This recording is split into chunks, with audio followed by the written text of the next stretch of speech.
Cow টাকা কোথায় লুকিয়ে আছিস? নিচে নাম ট্যাংলা সুতা।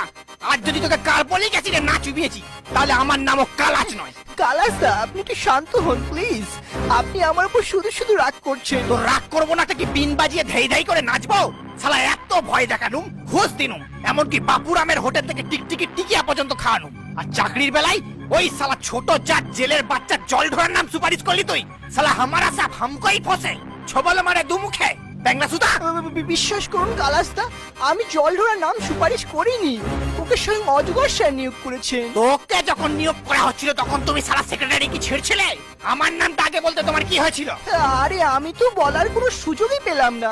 সুপারিশ জমা দেওয়ার আগেই হঠাৎ করে জানতে পারলাম স্কুলের নতুন মেডালি মাস্টার ছেলেদের জ্বালায় ট্রান্সফার নিয়ে নিয়েছে। আপনি তো জানেন ওই স্কুলের ছেলেপুলে কেমন বিষাক্ত আর ছন্ন ছাড়া। তো আমি ভাবলাম এটা খুব ভালো সুযোগ। আপনিও তো কম বিষাক্ত নন বাবা গো। পড়াতে পারেন না পারেন, অন্তত এই বিষাক্ত সাপগুলোকে ঠান্ডা করতে পারবেন। তো সেই মতো সুপারিশ লিখে জমা দিতে গিয়ে দেখি ও মা, অজগর স্যার অলরেডি ঢোড়াকে নিয়োগ করে বসে আছেন।